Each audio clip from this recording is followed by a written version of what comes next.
Hello, and welcome to another episode of David's Divergent Discussions. I'm your host, David Gray Hammond, and tonight I have Tanya Adkin here with me. We were going to have Katie Munday as well, but due to personal circumstances, they've had to pull out.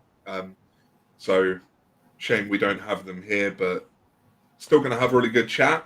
So we're going to talk about neurodivergent parenting. We are. It's going to be good. I'm sure there will be lots to learn. Tanya happens to know just about everything when I ask her questions about parenting stuff. So I think we're in for a really good episode.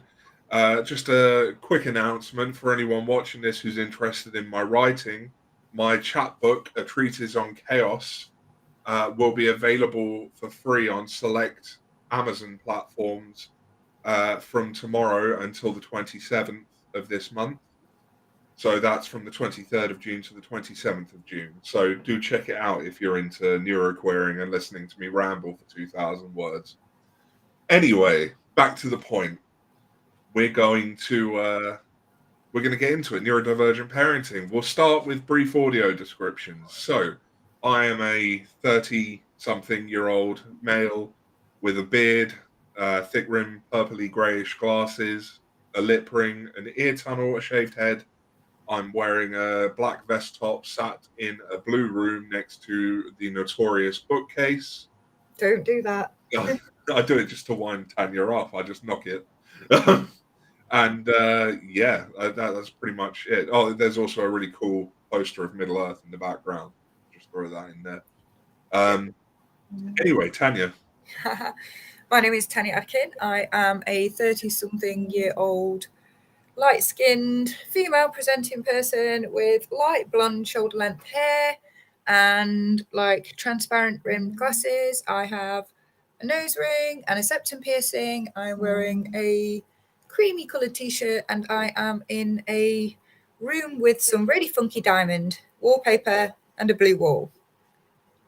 Fantastic. And I can already see some regulars in the comments saying hello. I see Bobby there saying hey, and Ortball's there saying hi here as well. So good to see we got some people in the comments. Anyway, neurodivergent parenting. This is I guess the first question people are going to ask is why do this? Like what's the difference? Like why do we need to cover neurodivergent parenting particularly and not just parenting? Because it's different, isn't it? It's very different. I mean, if we're neurodivergent parents, then there's a high possibility that we'll be parenting neurodivergent children. Yeah. And, the way that we interact with the world and each other is entirely different. And, we have monotropism, double empathy, sensory differences, and all those other wonderful things that mean we communicate and interact with the world in a very different way. So why would we not need different parenting? And let's be honest, do traditional parenting styles necessarily work for neurotypical children? Who knows? I think that's a very valid question. But for people listening who might not have heard some of these terms, would you mind just sort of covering what monotropism and double empathy are? Yeah, sure. So monotropism is kind of a side quest autistic specialism of mine. Everything comes back down to monotropism. So I would describe monotropism as the engine that kind of runs autistic brains. It's the way in which our attention works. So neurotypical attention, we all have a limited amount of attentional resources, regardless of neurotype. And polytropic or non-monotropic attentional resources is more of a broad spectrum, like a flashlight. So it can cover on a surface level a lot of different attention streams. So it can flip attention quite easily. Monotropic people tend to deep dive their attention. So that means they hold fewer attention tunnels because they're using more attentional resources in each area. So that would probably explain why we're prone to things like burnout, etc., and monotropic split. But it also accounts for lots of things like autistic inertia, for example. So if we're really deep into our attention's really deep into something, to actually move that attention out and refocus on it can actually be quite traumatizing for an autistic person. It taxes our cognitive resources, and just existing in the world requires us to split our monotropic attention. And if there are more demands to split our attention, the level of detail that we pay to each different thing doesn't change. It just stretches our attentional resources past the amount that we've got. So yeah, I hope that was a pretty rounded up explanation of monotropism. That was a pretty good explanation of monotropism. You're always the right person to ask those. I know, but I haven't actually got a script for it, because I think, because I like thinking pictures. Yeah. I just see everything in pictures and in moving kind of parts, if you like. So when I try and put these things in words, I'm just like, how do you explain that? So yeah, you usually do the wording for me, don't you? Yeah. And if you want, I'll cover double empathy if that helps. Yeah, you can do double empathy. So double empathy, the premise of double empathy is to do with why autistic people are viewed as having a deficit in communication. Now, the thing is when neurotypicals communicate with other neurotypicals, because they have a sort of shared culture and linguistic approach, let's say, you have good communication. And in the same way, when you have autistic to autistic communication, tends to go relatively all right. Again, we have that shared culture, that shared use of language.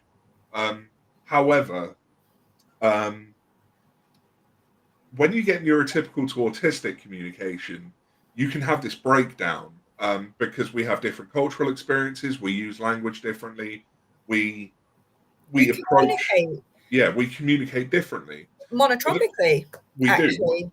But the problem is that because autistic people are a minority group and the world is not particularly kind to minority groups, we are labeled as having a deficit in communication because there is this sort of neuronormative standard that says we should all communicate in one particular way, when actually that's not true at all. And, sometimes it's necessary for people to communicate in a style more comfortable for us, but some people don't like that.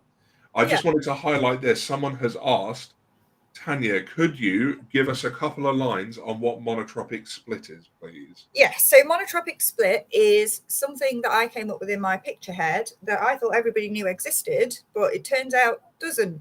So monotropic split for me is, as an autistic monotropic person, when you are trying to manage lots of different competing attention tunnels and you are exceeding your attentional resources or your energy reserves. So it can cause things like burnout, shutdown, overload. And if you are sustainably living in that kind of state where you're exceeding your attentional resources by trying to pull out and refocus, etc., it can lead to kind of long-term burnout problems as well. So for me, monotropic split is trying to exist in a polytropic world when your brain is just not made that way. I mean, the easiest example would be, as we're talking about parenting, would be autistic children in a school. So you are managing, flitting, listening to instructions from the teacher, somebody moving behind you in the class. We are flitting from one subject to the next every hour. We are moving around. We are managing all the different sensory stuff. So yeah, and like Ortborg has just said, parenting really does stretch your attentional resources because it is a constant attention stream that you are plugged into those young people. And this is really the key part, isn't it, with monotropic split, is that, yeah, okay, we might be simultaneously focused on two things, but we can't sort of divide our attention equally, so our brain tries to focus on them both with the same intensity. Yeah, so actually it's that inertia. So you are always intensely focused on things. So you're going in and pulling out and going in and pulling out and trying to flip your attention in the same way that a polytropic person would. But because you've got so much more energy into it, pulling it out, I suppose it's a name for a very specific type of cognitive or attentional trauma, really, that autistic people experience. And we could spend forever going over keywords here, but for the record, polytropic people, for all intents and purposes here, we're talking about people who can perform neurotypicality. Yeah. And I just want to give a quick shout out because someone I haven't seen in a while is in the comments. So, hi, Northern Autie. Pleased to see you. And anyway, so this really, it comes back to the point that Bobby made in the comments. We don't parent like NTs. Because we're not NTs. We're not neurotypical. So, we don't suddenly switch on and become a neurotypical person when we put our parent hat on, like we're just as neurodivergent after having children as we were before. Yeah, and I think that can be another cause of like monotropic split, can't it really? Like, the kind of stereotypical what parenting should be that we take quite literally and quite detailed, and we're trying to spread ourselves that thin to be the perfect parent when actually the perfect parent doesn't actually exist. So I think, Kieran Rose, our wonderful friend, bless him, refers to it as parallel parenting. And it's about, so the overview, I think, of what we're going to talk about is how we kind of parent differently, but how we parent in a way that caters to the needs of our children and also ourselves, because the thing is, we've got to put our own gas mask on first, haven't we? So yeah, Marsha just asked a question, actually. Yeah, I was just about to highlight this, actually. So Marsha is asking, can you mask your parenting to be NT? So this is a really interesting question, because the thing is, we frequently joke, don't we, that there's only one more dangerous thing than a neurotypical white man is a heavily masked neurodivergent white man that doesn't actually realize he's neurodivergent. So yeah, I think you can, but actually sustainably, performing neurotypicality in any sense, whether it is parenting, whether it is at work, if you are exceeding those attentional resources and you are staying in monotropic split, it's going to lead to really negative outcomes in terms of attentional resource and energy deficit and burnout, which is not good for anyone, really. Yeah, and it's really important to note here that camouflaging, masking, whatever you want to call it, it's that projection of acceptability. And when we are constantly trying to project an acceptable identity to the world, it is yet another drain on those attentional resources that we don't have. Yeah. So, if you're already sort of in monotropic split because you're working and parenting, and then you're trying to camouflage your autistic traits on top of it, you're in hot water. Yeah, and everybody's got a different kind of attentional tolerance as well, for how they can perform neurotypicality. I'm sure that some autistic people manage okay with it, but it's what else you've got on your plate. Because let's think about parenting, because everybody talks about parenting as just it's this one thing, but actually it's not. It doesn't. So when we think about parenting, we're thinking about we are our children's PA. We are managing appointments. If our children are neurodivergent, we may be fighting with schools. We may be dealing with diagnostic pathways, corrupt local authorities, EHCP systems.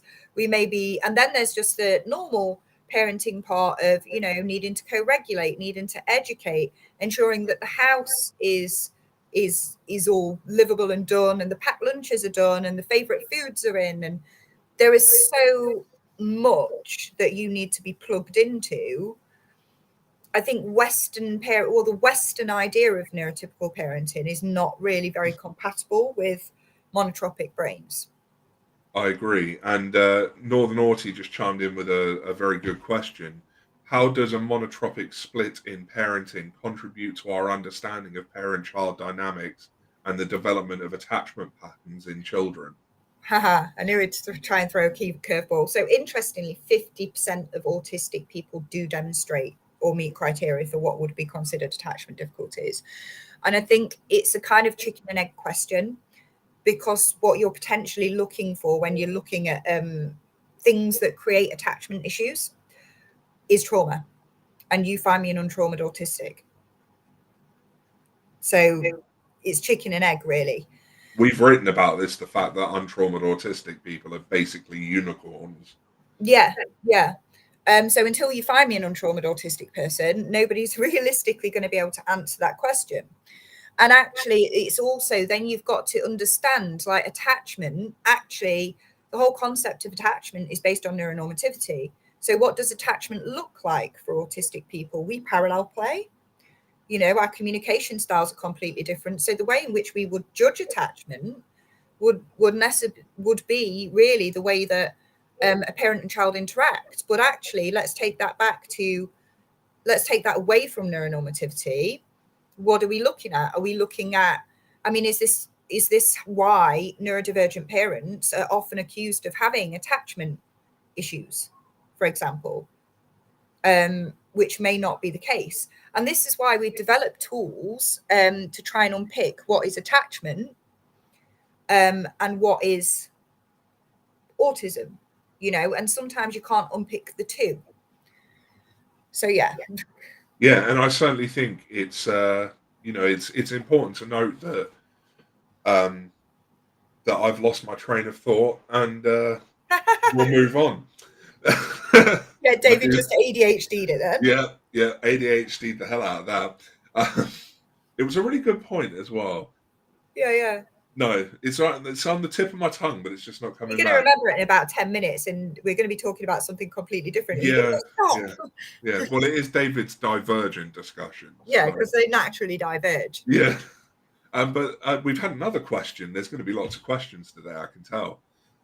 What do we do when social services come creeping, parent blaming, and they just don't get it? I think, Tanya, you could probably do a whole webinar on this. Well, I think I have done a whole webinar on it for Autistic Parents UK before, because this is kind of my professional area, if you like. And institutionalized parent carer blame is a real thing. There are some very serious consequences to it. And I know we've written about it together. So what would you advise people when they're in this situation? Right. Hold my beer. You're about to get a monologue. So pretty much what Marsha said, mask. That's it. It's not safe. The thing is, I'd love to sit here and go, no, it's all fluffy, and these laws are there to protect us and to provide, you know, what we should be legally entitled to, etc., etc. The real kind of situation is, you know, people will guard resources first and foremost, you know, and also, so everything is kind of centered around resource guarding. So whether that be services at school, whether that be diagnostic services, whatever, we also have an awful lot of professionals that aren't up to date with what we would use as standard kind of foundational autism knowledge. So the things like monotropism and double empathy and sensory needs, which we spoke about, you know, so many high up professionals don't know about this stuff. It's just not common knowledge or used in practice. Even if they do know, they don't know how to translate that into practice. And, you know, disabled people always get the blame. It's a Western hangover of the medical model of disability, isn't it? It centers disability as something that is centered within the person or the family. You know, it's a hangover from the medical model, and we need to move more towards a social model kind of way. But it's not something that's done overnight. And I think that there's always going to be people that kind of blame. And also when we look at services that are peddling institutionalized parent blame, it's a very, very bloody convenient way to very quickly make people go away and save them money and resources. Absolutely is. And it did actually remind me what I was thinking of. You said it had happened. So because, you know, one of the things that services will often use against autistic parents is dysregulation, especially emotional dysregulation. Oh, yeah. And one of the things I was thinking about was when Northern Autie asked this question, how does monotropic split contribute to parenting dynamics? We're probably going to get into that. Yeah. Monotropic split really affects your ability to regulate your emotions. And if your co-regulation is off in a family, all hell can break loose. Yeah, and this comes back into disability and hidden disabilities, because I think there's kind of an overarching view in services that if you are academically able, therefore you must be fine, you must be high functioning, or you must be mentally ill if you're not coping. But actually, you know, if I didn't have the use of my legs and I needed something to help me get upstairs to parent my children, we would have a stair lift fitted. You know, so it, but if, for example, I was struggling to split my cognitive resources over working and studying and doing the housework and parenting, then it would be me, and I would be abusive and I would be mentally unstable. And what services tend to do, what I see a lot of, because I work with a fabulous team of independent social workers, so big plug for Mary Cartledge, Rachel Gavin, Kathy Long, if you're watching, hi. What we, when we tend to get bought in, what we're looking at is co-dysregulation, because parents have existed in this state of monotropic split for so long and they can't stop, that it has a real effect on their mental health, and then they get to create a self-fulfilling prophecy of safeguarding. So that's real kind of problem that feeds into the kind of narrative of institutionalized parent blame, when actually all we probably need is another set of eyes in the house, or somebody to take over the cleaning, or, you know, a little bit of a break so we can live more monotropically. And this is the thing that always gets me is, you know, that very neuronormative idea that we should all be self-sufficient and do things on our own. But there is truth to that saying that it takes a village to raise a child. Yeah. And You this is know, why, yeah, Western parenting is not compatible with autistic neurology. It's really not. no, because there is this attitude that we shouldn't need support, shouldn't need help. But actually, we do, and that's okay. But You it's know? not just us that need support and help, because No.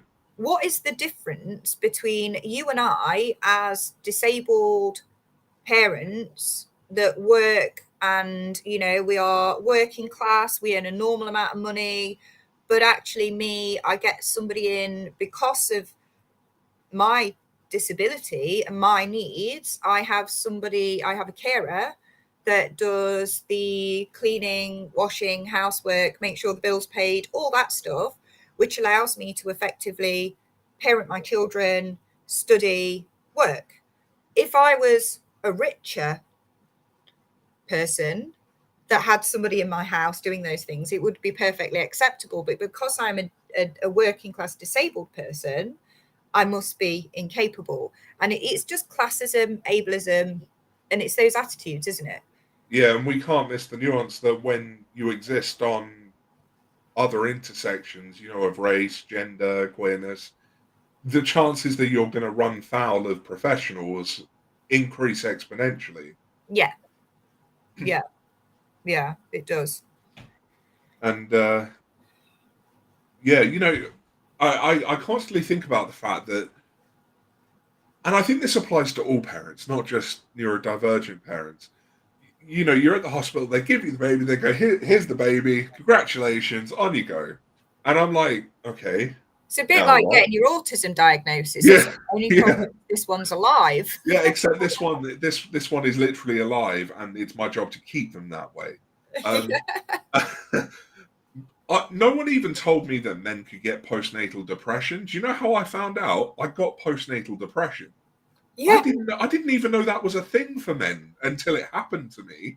Mm. And then a professional went, "Oh yeah, that can I happen." I was think like, as "How do well, you even tell me?" I remember having my eldest son, and for some reason, I'd bought the idea that, you know, motherhood will just come naturally. You'll just instinctively know what to do. And I can remember having this baby, and I got this baby and I was in shock because I just hadn't give birth, which is a whole terrifying experience in its own right. It's sensory hell. There's nothing glamorous about that at all.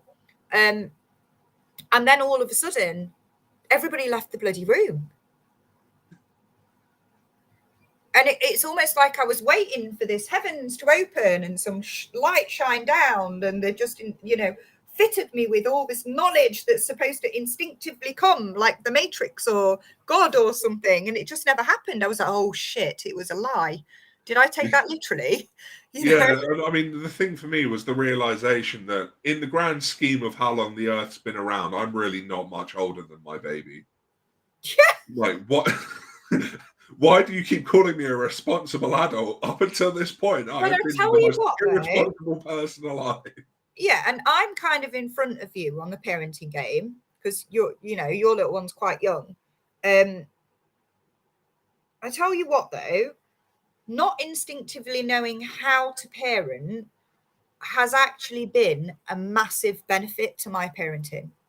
Huge. Yeah. Because I wasn't going in. I mean, obviously there's like safety, how to change bums, nappies, all that stuff, and etc. etc. But actually I wasn't going in with any preconceived ideas of how things should be. I just let it happen, and routines, they just create themselves and we just found our flow. And it's not like I haven't made mistakes as a parent. I absolutely have. But actually we relaxed into it. There was no parenting. I can remember somebody giving me a parenting book and I was like, oh my God, I'm supposed to do all this, but we just, I didn't know how to do it, but I knew how not to do it, and it worked. Yeah, I think that's a really important point to make, because we sort of reparent ourselves a bit. That is a really I mean, difficult I thing. love my mom. She did a fantastic job, but that doesn't mean there's not bits that I would do differently. So I have to go back through my life and think, okay, this is a similar situation to what I'm experiencing now. I How think, how was it handled then? How would it be handled now? What would I have liked to have happened when I was that age? and I think as well, there's something else to be said as well, because a lot of us felt really kind of misunderstood and didn't necessarily have the best childhood. And that wasn't because of our parents per se, that was because of our needs. That was because we felt like broken neurotypicals. And I think for parents that are late diagnosed as well, I mean, I discovered my kind of neurodivergent autistic identity off the back of my eldest son starting school and struggling, and then doing the only thing that an undiagnosed neurodivergent parent can do, and sitting there for like 24 hours straight, not eating, drinking, peeing, and reading all the things and learning all the laws, and then suddenly the penny drops. So I think when that happens, and that's how your discovery happens, not only are you dealing with your child that is in crisis, and because actually, let's be honest, they only really get identified when they're in crisis, because the diagnostic criteria is based on traumatized autistic people, but you're then reparenting yourself from a neurodivergent perspective and reprocessing everything that had happened to you and how it's not your fault. And that's quite traumatic as well as then realizing that generationally this has gone back, so there's generational trauma to unpick, and it's a big job. It's a big job.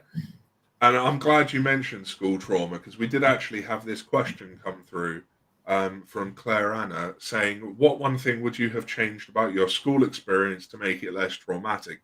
I think this is really relevant because school is where a lot of kids get diagnosed. Subsequently, it's when your kid is at school getting diagnosed that you tend to notice yourself you're neurodivergent if it's not already been noticed. So there's a lot going on when your child goes to school and they're neurodivergent. So I guess we could think more broadly, not just what would we change about our school experience, but what in the school environment could be changed. Well, I don't think schools work in the way that we do them in the UK anyway for any child, and I think that is really obvious with what's going through inquiries at the minute when we're looking at attendance and things like that, and the state of mental health, our children's mental health, and a lot of that. And I know that they're blaming COVID, etc., but actually, no, it's not bloody COVID. It's the schooling system. It doesn't work. But I think what would have I have changed really about schooling? I would have. I mean, when I look back, at me in school, if you like. I went to 7 different schools. I was permanently excluded at the age of 14 and never went to another one. But it was so bloody obvious that I was PDA. So bloody obvious. Or at least autistic or an ADHD. I mean, I think back, how does somebody miss that? But actually, it's still being missed. So actually, if somebody would have identified me, at least then I would have had the opportunity to go and find out about my own needs so that I could then learn what they were and how to better interact with my own environment and manage my own environment, you know? Yeah, and I know for me personally, like, I wasn't excluded or anything, but I remember, infant school, so we're talking sort of year 1, year 2, which is what, like 6, 7 years old. School reports that said David must stop acting like a dog at the back of class. Apparently, I used to sit in class and bark like a dog. Then I went to junior school and I was getting bullied. And they were going, well, he's not like the other boys, and that's why he's getting bullied. Then I got to secondary school and they went, well, he does 5 dance classes a week, plays the trumpet and hates football. And they were like, it's really his own fault he's getting bullied. And, no one at any point went, well, we've noticed he's completely different to all the other students here. We're just not going to do anything about it, and despite my mother trying to get me a diagnosis, I didn't get a diagnosis till I was in my mid to late 20s. Yeah, and you know what? I think it's kind of like, I work with an awful lot of professionals and statutory, well, I do, much to my own disgust. And what I get is there is no multi-agency working. Nobody actually wants to take responsibilities for things that are outside of their remit. Nobody wants to push. Nobody wants to advocate for somebody. Everybody wants to throw in referrals to here or referrals to here. Nobody actually wants to. I mean, I had it right in a child in need meeting for a young person that's really experienced some really tough mental health challenges and traumas in school, and it's a real bad time for them at the minute. And the social worker was just sat there and going, well, yeah, that's an education problem, and I've emailed them. Like, no, like, where is the duty of care that if you are working with young people and you are being paid to work with young people, let's bring it back to holistically. Where's the accountability? Yeah. Because what would have happened? I mean, if I was young today, would I have been identified autistic? Probably not. I'd probably be stuck on a 4-year waiting list, and they'd probably say, oh no, she can't be autistic because she makes eye contact and she's too socially able, and we live in a county that doesn't recognize PDA. That's what would happen. Yeah, there's a lot of bureaucracy, and Northern Autie is really dropping some good comments, and I'm going to highlight this one. The onus is always on the ones that are different. I think this feeds into what you're saying. If your child is at school and they are different from the other children, the school doesn't go, how can we adapt the environment to suit them? The school goes, how can we force them to fit in with our system? And then we wonder why so many kids, like, I remember I was out of school for 3 months. They called me a school refuser. They threatened my mum with court. What it actually was severe autistic burnout. Really severe autistic burnout. Would not wrap their head around the fact that my additional needs should be supported. And actually, they weren't even additional. I'd been through a lot of crap. I was a school refuser from like probably year 6, year 7. We used to call it persistent truanter then. I can't ever remember being asked why I did not go to school. I can remember being chastised for my mental health because I was a self-harmer back then as well. Obviously, I now know what I was experiencing was a lot of sensory trauma and communication trauma, and trauma, basically, whatever form of trauma that autistic people experience. But I can't ever remember anybody scratching their head and thinking, oh, I wonder why this person doesn't want to go to school. It was just constantly report card, pressure, pressure, pressure, pressure. And they wonder why it has the opposite effect. I mean, pressure is kryptonite for an autistic person because it creates monotropic split. Yeah. So we've talked a lot about the sort of trauma that can occur to children what options do neurodivergent parents have when they've got a severely traumatized neurodivergent child? What can they do? Where do they turn? Are there approaches that can it help? depends in what context. Like, you know, if it's school trauma, I mean, Louise is here. Hi, Louise from Define Fine. Really, so Louise is a neurodivergent parent herself and went through the whole like FII parent blaming stuff, and she has some really good guides and a group about you know, what would have been labeled school refusal fines, difficulties with send, that sort of stuff. Hi, Louise. Do you want to drop a link for Define Fine, and David can put it on the thingy screen, because we're going in several places at the minute.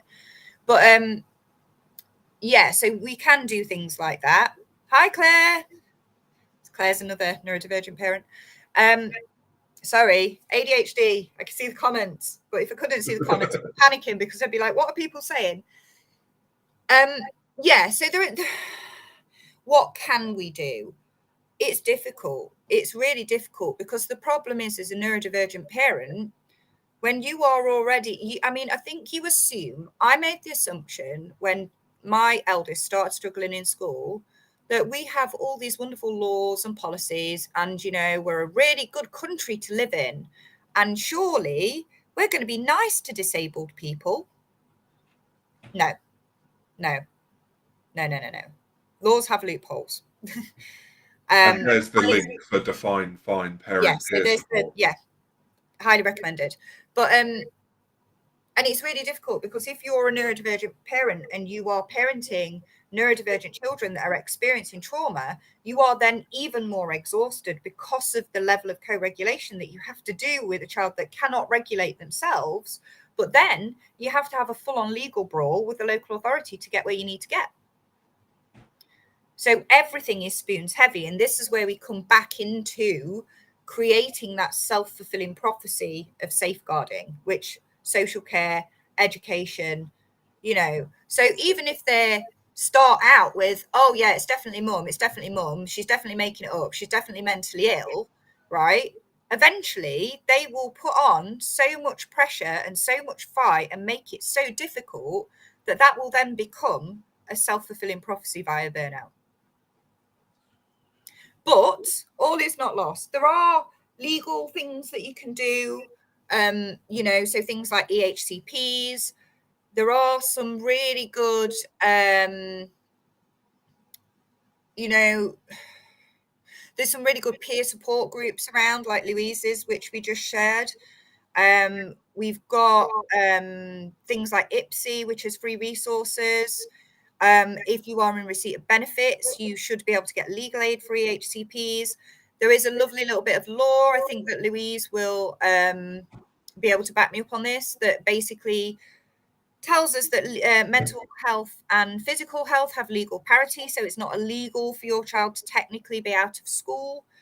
So it's really technical and difficult, but it literally applies the pressure, because the thing is, especially if you're a neurodivergent mother specifically, and this obviously is true for any neurodivergent parent, but specifically for people who have been socialized as female, we tend to fawn. We tend to assume that we are always wrong. We tend to take things literally. So when we get to the point that we are asking for help, we are already beyond a crisis point, but we then have to step it up and fight even more.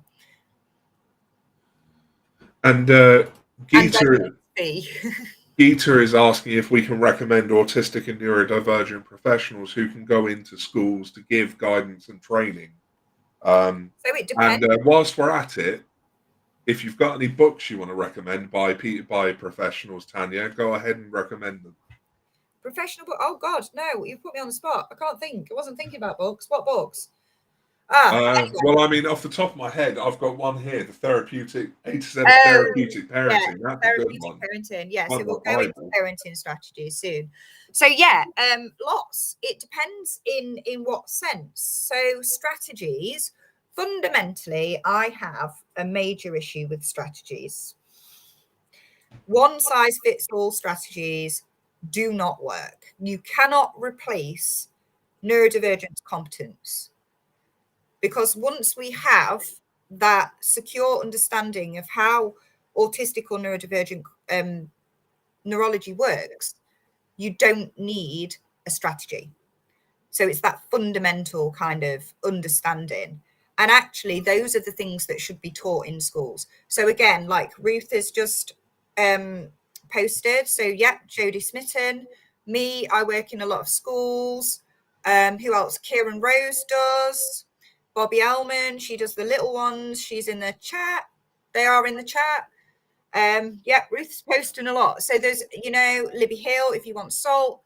I think fundamentally, though, if you had to pick one thing, well, maybe two things to start off in terms of understanding autistic experience, it would be teach them about monotropism and teach them about sensory processing if you can't teach them anything else. Absolutely. And I think now would probably be a good time to sort of move into, you know, we've talked about the legalities, you know, what can people do when faced with professionals. But what about when you're in the home? And, you know, I know on my part, you know, I've had parenting experiences where it's like you don't know how to manage a traumatized child's expression of what's going on Oh, so you inside mean them. things like managing meltdown and managing, yeah, and Yeah, managing. so I know that, for example, one book, as which I've already mentioned, that you've always recommended to me is The A to Z of Therapeutic Parenting. So that has some really useful nuggets in it. I wondered if you had any useful nuggets for people who perhaps have a child who's So yeah. traumatized. Oh God, you're pushing me into a controversial corner here, David. I know what you're doing. So the standard recommendation for when you have a traumatized child or a burned out child is to remove demands, low demand, low arousal parenting. Your parenting has to be dynamic. It has to be dynamic to the child, because actually when you lower demands or take away demands from some children, that can create a demand in itself through choice paralysis and overwhelm. It has to be unique to the child. And I think, again, what I would go back to is learning everything that you can about autistic experience. Read all of the things and then decide what is relevant, because it's not just about your child's needs, it's also about your needs and how those interact and the needs with everybody else in the home as well. So again, therapeutic parenting, I swear by, I think it's brilliant. Do I follow it verbatim? Absolutely not. Do you think about your child? Do you take things out of that is useful for you? The PACE model. So that's playfulness, acceptance, curiosity, and empathy. Absolutely fantastic. Yeah. So Ortball, you know, Mona Della Hook, Ross Green. So Ross Green is the children do well if they can. But none of these things need to be followed verbatim. They're there for ideas. They're there for what works for you and your child. And I think when we look at parenting, we say, oh, it needs to be low demand, no demand. It depends where you're starting from. Because compared to neurotypical child rearing, the way that neurodivergent people raise children is already low demand. So if we're telling autistic people to do low demand, we end up in no demand, which can end up in co-dysregulation. So it's about where that line is for your family and what works. And then the issue is as well is it has to be dynamic. So you have to know when to take demands off, when to put demands on. Because if you just keep stripping back demands every single time there is dysregulation, what happens is you get to the point where nobody can tolerate demands and in comes control, because what's happened is you've raised the anxiety by creating choice paralysis and too much control, which can be overwhelming. So it's very, very unique to the young person. And I realise that was probably no help. I would love to be able to sit here and just read you a strategy off from some book and go and buy this book and this is how you should parent. You know, I always argue that autistic and otherwise neurodivergent people are more diverse than polytropic people. And I think you knew I was going to guide the conversation here, because I said to you before, I really wanted to get into the fact there is no one size fits all. None. You know, The the only same thing way, is, yeah, the same way aim there's no competence. one size fits all in a school or in a professional service. There is no one size fits all for any child, least of all neurodivergent Yeah, and children. that's where you need to aim for competence, and that's where you need to be understanding the autistic theory, and you need to be understanding. So fundamentally, right, and every single training that I do, I always, if you could take one thing away from the training, it would be learn about monotropism. And I think Fergus, they wrote a really good piece for the, was it British Psychological Society or something, called Monotropism and Me. I think, and maybe it's the way that my autistic brain works, but once you understand how that engine works, everything else that is attached to autistic experience is just parts that are created by that fundamental monotropic neurology. So yeah, I'd go for that. Absolutely. And of course, a lot of the concepts that Tanya and I have been discussing this evening, we've written about a lot of them in our Creating Autistic Suffering Well, you've series. written, I've talked at you while you Yeah, do the right thing. we have co-authored. Co-authored. You can find the Creating Autistic Suffering series on emergentdivergence.com. And yeah, I think we've got like 8 or 9 articles in that series now, maybe more. It's been viewed a lot. It's very popular. Was it And like 25,000 people? Was it? I think you just added up and you was like, oh yeah, that's been viewed this many times. I was like, oh my God. yeah, Positive the whole input, series has had like exposure 25,000 anxiety. views. But anyway, Creating Autistic Suffering, we literally talk about the All reasons of for these things. negative outcomes in autistic people's lives. And because we're talking about those things, a lot of it covers things like parent blame, fabricated induced illness, accusations, autistic trauma. We get into monotropism, various CAMS. forms of burnout, psychosis. A lot of the things that people could possibly want to know about.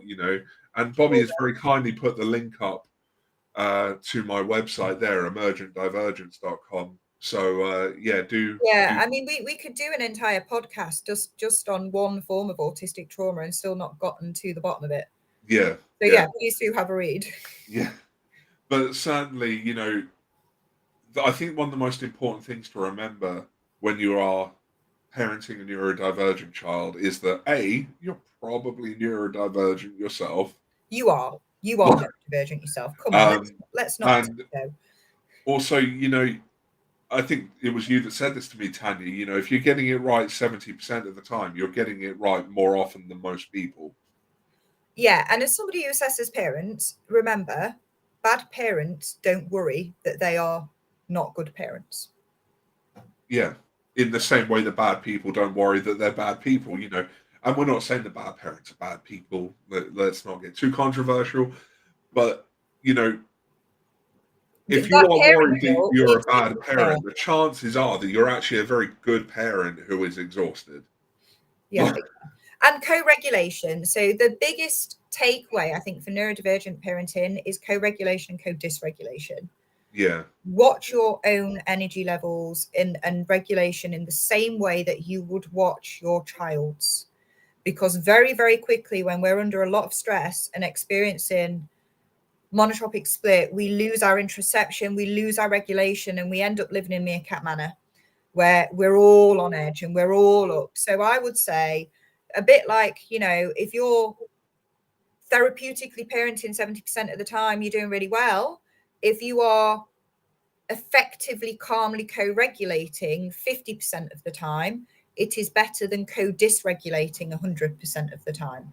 And that's the biggest kicker. That's the biggest takeaway, because I work a lot with institutionalized parent care or blame. I work a lot in social care. I work a lot in child protection, child in need, that sort of stuff, fabricated and induced illness. And I would say one of the biggest contributors to these misconceptions that autistic people are child abusers is probably a misunderstanding of services creating co-dysregulation.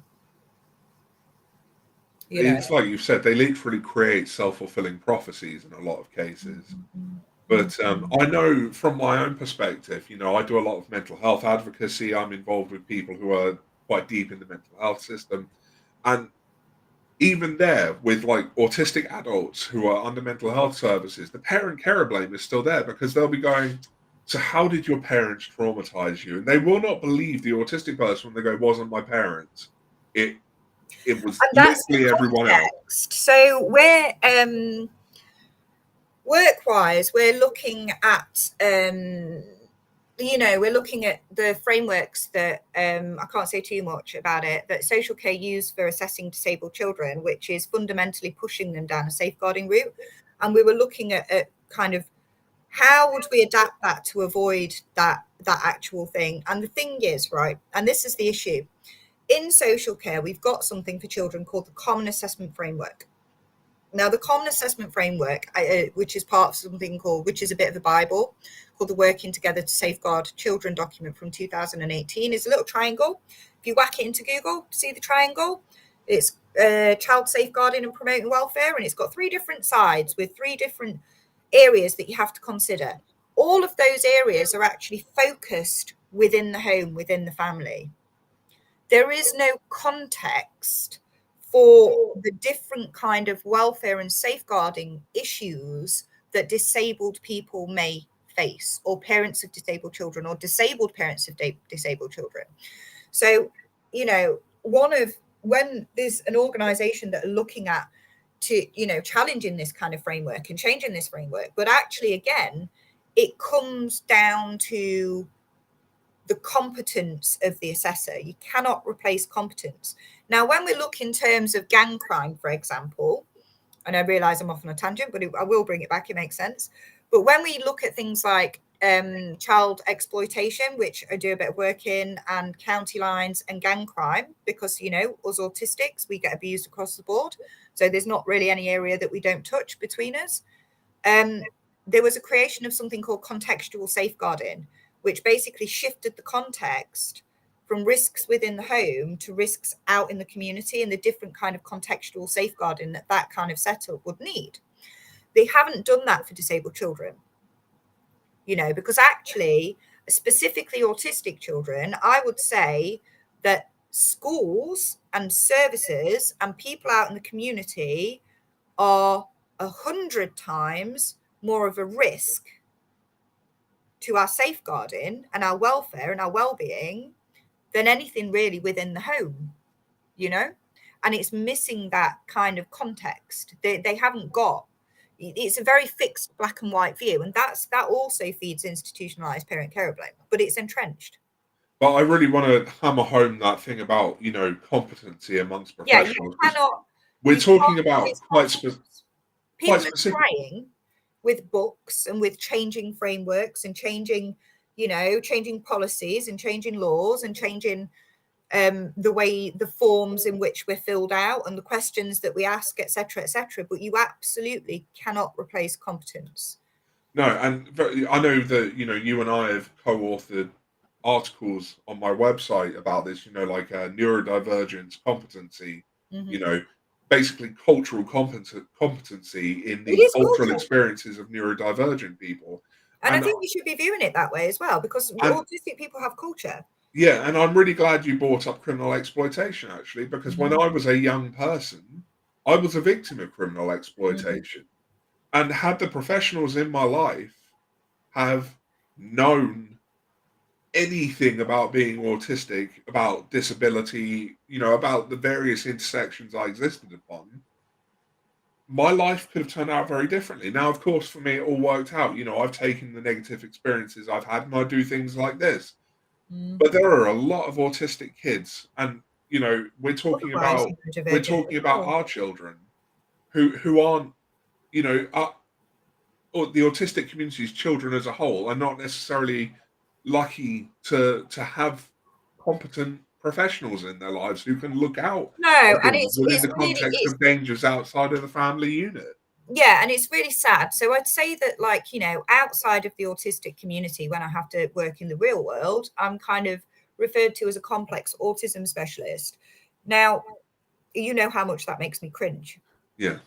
But in comparison to the level of understanding and expertise that is available high up in these services, I'm blooming Einstein, and that's worrying, you know, and that not even in a big-headed way.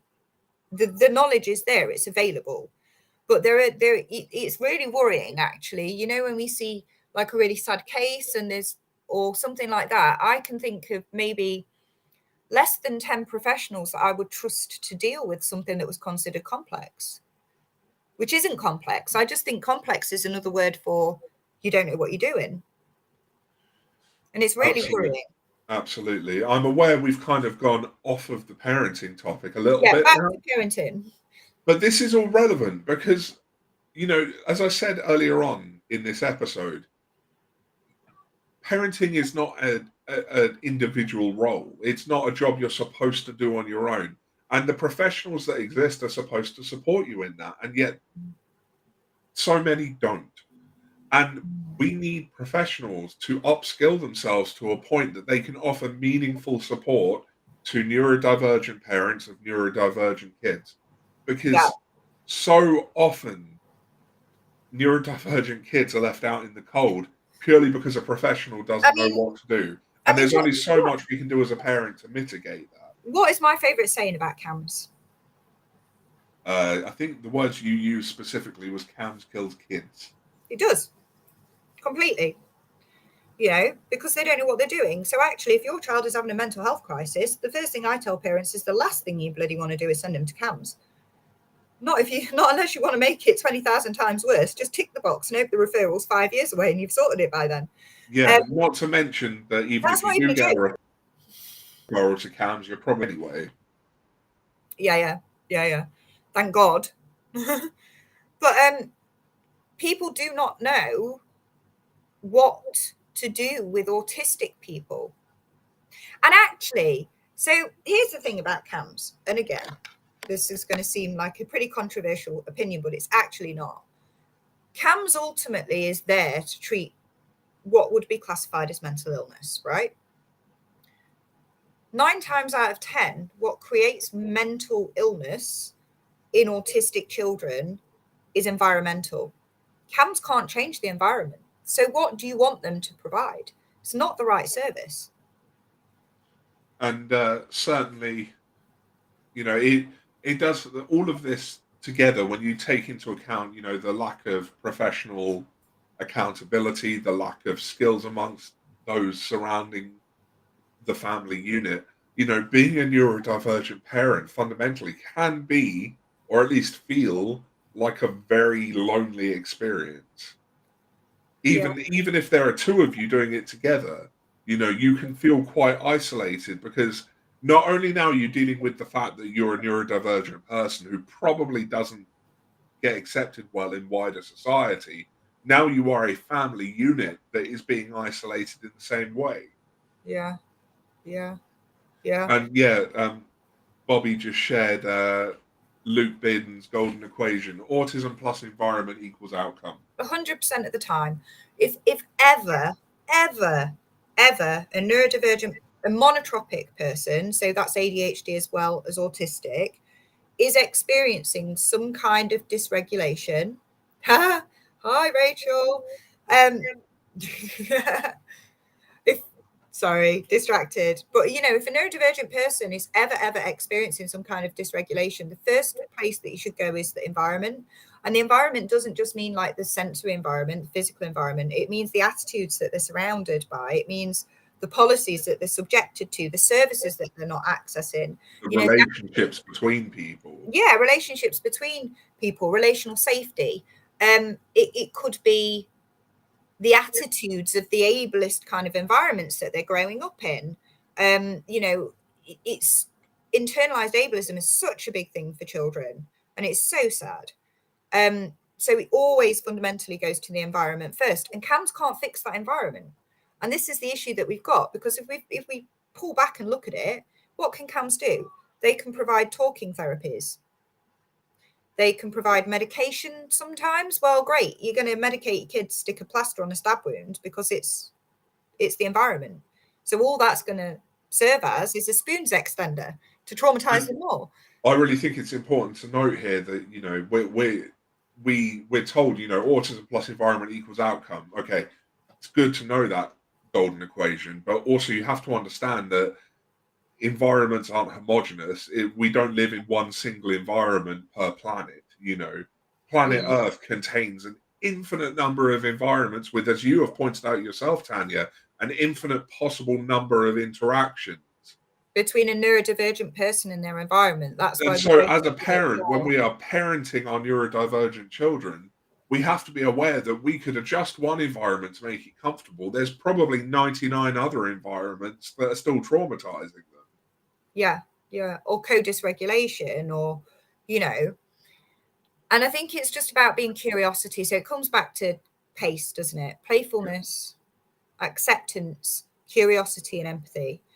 That's what you need to be a good parent, as well as ensuring that your kids' basic care needs are met, obviously. But, you know, those things. And I think letting go of the shoulda, woulda, couldas and how to parent. And if you do get in hot water for any reason, I would absolutely say rely on neurodivergent professionals or neurodivergent people. If you need to know anything about autism, you can bet your bottom dollar it's going to be the adult autistic community. And yes, we do communicate differently. And yes, we are kind of harsh sometimes. But if you're willing to listen, the knowledge that is there to be gained is huge. Absolutely. And, you know, I really want people to take home this message as well, which is that, you know, there is a lot of really crap parts out there about being a neurodivergent parent, but it doesn't have to take away from having a happy and loving family life. You know, as long as you're not doing any harm, do what you can to show your child how much you love them, and they'll give the same back. You know, as neurodivergent people tend to reflect the energy that they're provided with. You know, so I really think, you know, don't enjoy the little things. Let your foot off the gas. So we live life in the slower lane, and learning to live autistically, I don't believe that we can unmask and turn into this authentic person.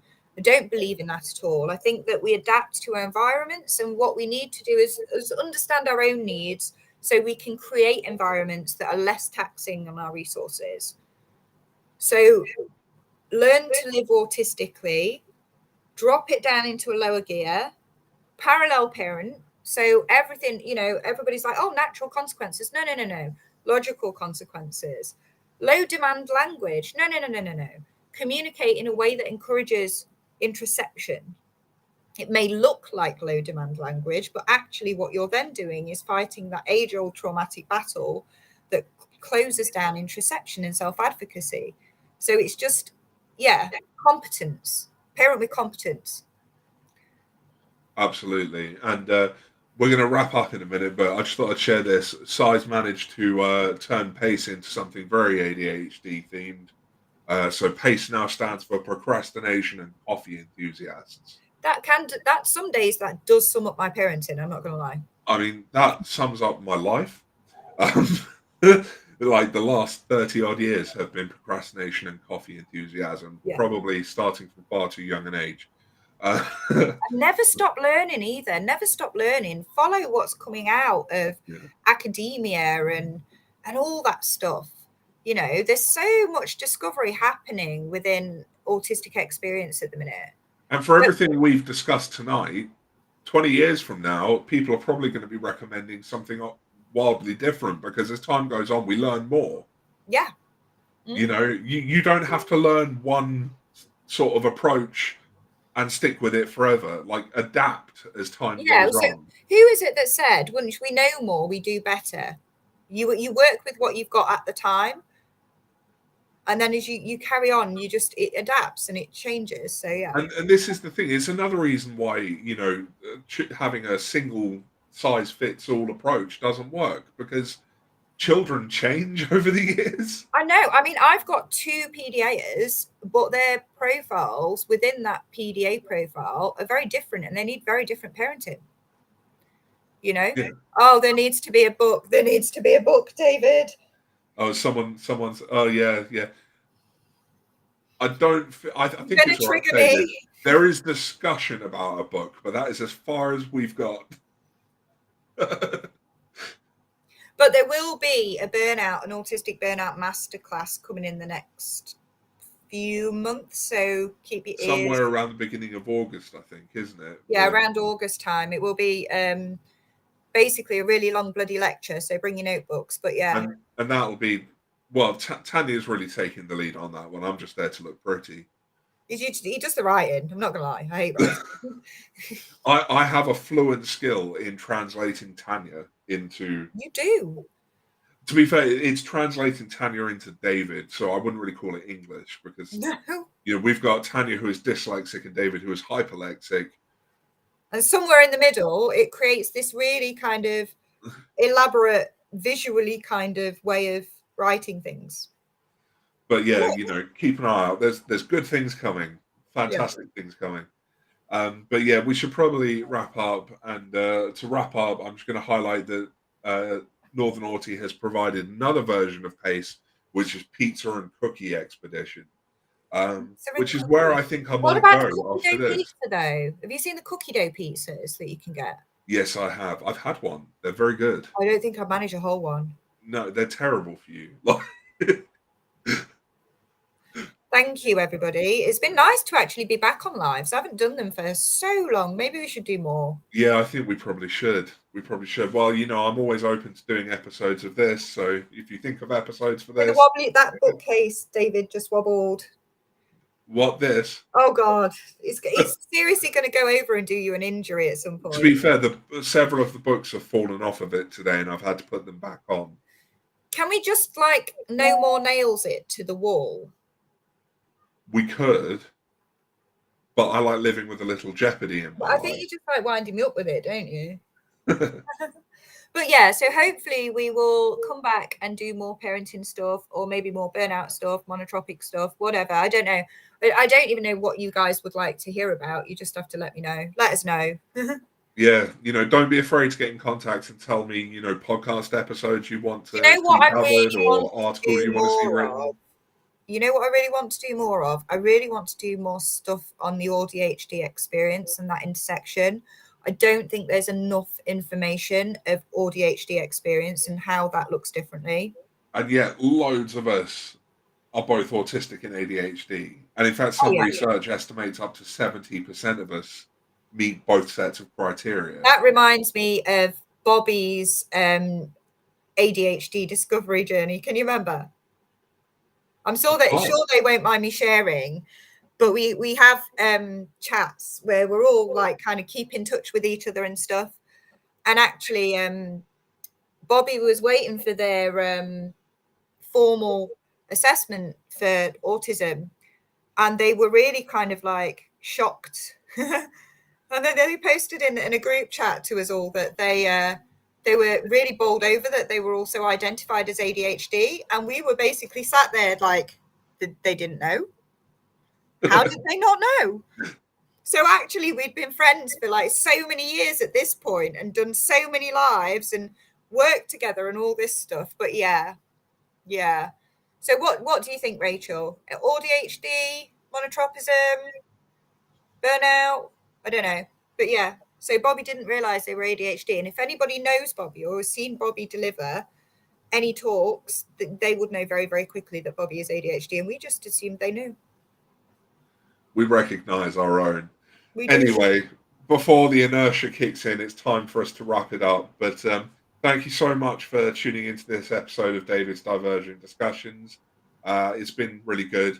The next episode I have scheduled at the moment is next week, I believe, Thursday. I think it's Thursday. I'll have to double check that at 7 p.m. And I've got Rachel Cullen coming on to talk about the autistic language hypothesis. Yeah, we will definitely get something booked in. Oh, PDA, we could do PDA. Yeah. Well, I think PDA would probably be covered under ADHD anyway. So yeah, get in contact with those episode ideas. Always keen to hear them. Remember to check out mine and Tanya's Creating Autistic Suffering series. And don't ever tell me how many people have read that though, David. It gives me exposure anxiety. I hate it. Yeah. Thank you so much, everyone, for coming and listening. This has been David's Divergent Discussions, and I Awkward will wave. catch you on the next one.